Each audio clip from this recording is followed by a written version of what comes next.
Yo, what's going on, guys? Welcome back to NFL Talks with Nolan Roberts, and today we will be discussing 4 careers that ended too early.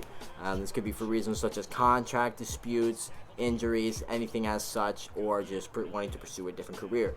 Uh, Anyways, guys, from the last video, how the Rams built a super team. If you haven't seen that already, go check that out, as well as the AFC Championship recap. Make sure to give those videos both some support. Hit that like button, comment down below, and subscribe if you are new. Let's just get right into this video. So to start off, we have Tiki Barber. Now, if you don't know who that is, he was drafted second round, 36 overall, by the New York Giants in 1997.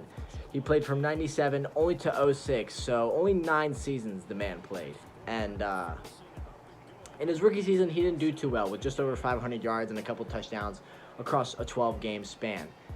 And then from 2000, definitely had a progressive season with over 1,008 touchdowns at age 25. And then a good span of his career when he progressed was from 02 to 06. And this is when he really picked up his progression within that 5-year span, achieving over 7,000 yards and over 40 touchdowns. And he was definitely a powerhouse running back, a power back. Wasn't relying on his speed or his moves. He was just pounding the ball up the middle. And Tiki Barber was also the team's franchise leader in yards. And as for award-wise, he managed to get 2 Pro Bowls and an All-Pro with this team.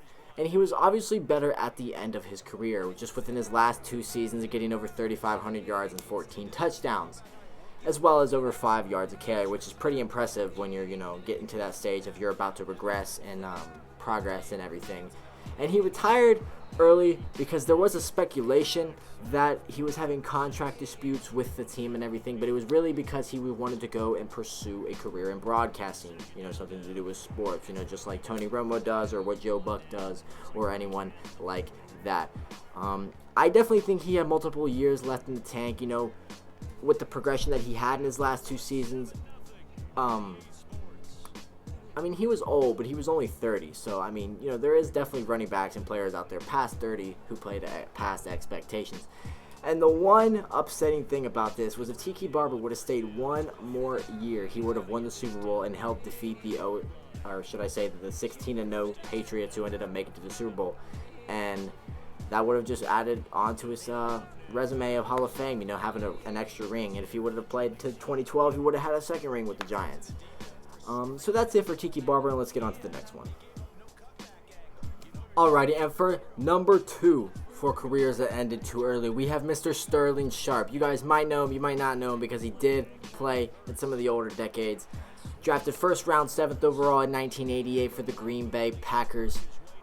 Sharpe was definitely a beast receiver. He was, like a Jerry Rice type. He was just someone you could definitely rely on. Accumulating 50-plus receptions and 700-plus yards every single season of his career. He was consistent. Rookie season had an all-right season, definitely rookie numbers. But the next year definitely progressed with over 90 receptions and over 1,400 yards, as well as getting over double-digit touchdowns. His best seasons were, of course, this is a trend, his last seasons. From 92 to 94, he played all 48 games, getting over 300 receptions, almost 4,000 yards, and over 40 touchdowns, which he was a scoring machine, just like a Randy Moss or like a Jerry Rice. He was definitely in that conversation of players, because Sharpe and Rice did play in the same era, same for Michael Irvin. That was the NFC side of receivers. They were at the top tier. If Sharpe would have had the chance to play longer, he definitely would be in the Hall of Fame for sure, and he would be in the talks of being one of the greatest receivers of all time. And in 92, he's one of just a couple players to manage to get the Triple Crown Award, which is leading the league in receptions, yards, and touchdowns. And during the 94 season, which was his last, he sadly experienced a career-ending neck spinal injury, which forced him to retire. Towards the end of the season, he was playing with Brett Favre because that's when he got drafted by the Falcons and traded to Green Bay Packers. So with his last couple of seasons, he had Favre as quarterback. Everything was going great, but the neck injury is really what messed him up. it's kind of sad because just 2 or 3 years later is when the Packers faced off against the Patriots in the Super Bowl in '97, and they ended up winning. So he could have got a ring for himself and definitely added on to that resume of trying to get into the Hall of Fame. I mean, he was a beast receiver, you know. In '92, when he did get the Triple Crown, he had over 100 receptions, over 1,400 yards, and over double-digit touchdowns. I mean, the dude was a beast. And in his very last season, he managed to accumulate 18 touchdowns. Sharp was definitely unstoppable, and it is such a shame that he really did have to retire early with that injury. I mean, who knows what he could have done. But when he did retire, he was top 10 in receptions and touchdowns all time. So he definitely put in the effort for his Hall of Fame case. With today's numbers and the receivers, you know, with the stats they put up today, it doesn't really compare much. But back then, it was a lot different. The league was more run-heavy, and Sharp was definitely one of the receivers who helped change that around. So that's that for Sterling Sharp, and let's get on to the third one.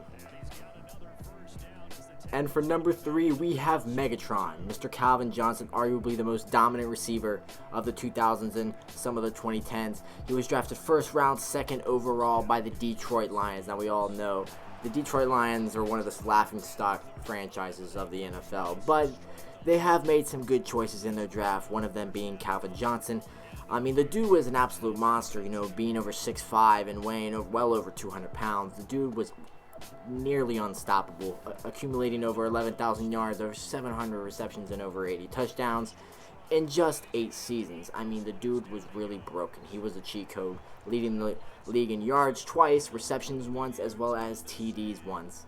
On a trash Detroit team, him and Matthew Stafford really did have to carry it. But he also managed to get 6 Pro Bowls and 3 All-Pros whilst carrying that team and having 6 consecutive seasons with over 1,000 yards. The dude was really unstoppable. He's second all-time in yards for a single game with just over 300, and he retired due to contract disputes with the Lions. They wanted him to pay back some of his signing bonus with the team, as well as him sustaining multiple injuries such as multiple concussions, and he endured constant pain whilst playing in the NFL, and he said he just couldn't take it anymore, so that's his reason for leaving. I mean, he definitely, if maybe if the Lions had a better line, he would be able to put up better numbers and not sustain as many concussions, but dude was really carrying that team. Multiple 1,300-yard seasons, multiple 1,400-yard seasons. The dude was really broken. I mean, you could just throw it deep and he would just catch it easily over 2 defenders, 3 defenders, however many defenders you have on him. He was needed to be double-teamed almost every single game. I mean, I've seen clips of this dude lined up and just standing there, and there's literally 3 corners or 2 corners and a safety in his vicinity just ready for just the deep ball. Like, it's actually broken. I mean, if you were to go on Madden and get a player on Madden and put him on the field, it would be Calvin Johnson. I mean, so it is a shame that he couldn't play any longer. But that's number 3, and let's get on to the 4th one. And at the number 4 spot, we have arguably the greatest running back of all time. In my mind, I would put him at number 2, Barry Sanders. Now, he definitely had the most longest career out of all of the players on this list, but I'll explain why he retired earlier than he should have at the end. So, he accumulated over 15,000 yards, one of 4 players to do that, and he currently ranks 4th among rushing yards all time, almost getting 100 touchdowns, sitting at 99. It would have been nice if he could have gotten that 1 extra just for the, triple-digit mark. And for his whole career, he averaged 5 yards a carry. Not many people can say that not many people can say they did that, so that's what sets him apart from the rest of the group. And the fact that he put up just these amount of stats in just 10 seasons is just astonishing, over 15,000 yards. I mean, the other 3 players that are on this list have played well over, 12, 13, more than that, upwards to 15. Got the Pro Bowl every single season he played, so 10 Pro Bowls, managed to get 6 All-Pros. Including a co-MVP award with Brett Favre in one of the years. He was a 4-time yard leader, and in 1991 he was the touchdown leader, and he's also one of 8 players to get 2,000 or more yards, getting 2,053 in 97, and in his last season he had nearly 1,500 yards, which is it's just dumb, that's just dumb numbers, when you're at the end of your career, which that's why I say he definitely had more left. He had a solid 3 or 4 years more left in him. And he very well could have taken the rushing title all time if he would have played those seasons. And in 8 of those 10 seasons, he managed to get 1,300 or more yards. And again, I think he is the second best running back of all time, behind Jim Brown of the 50s and the 60s. I very much well could do a video on him at some point in time. But Barry Sanders was just built different. I mean, he was a shifty running back. He was fast, but he wasn't the strongest. But he just used his moves to his advantage. He could spin like no other. He could juke people, put them on their ankles like nothing. And he was just an overall unstoppable running back, carrying a trash Lions team back in the early and late 90s. I mean, he was definitely the greatest running back of that decade, behind, I guess you could say, Emmitt Smith. But Emmitt Smith had a way better team built around him, and Barry Sanders just had to carry, so that's why I think Barry Sanders is better. And the reason that he quit was because of, again, contract disputes. The Lions wouldn't trade him, they wouldn't let him go to free agency, and he couldn't, he didn't want to keep playing for the team anymore. So that's why he had to hang up the cleats.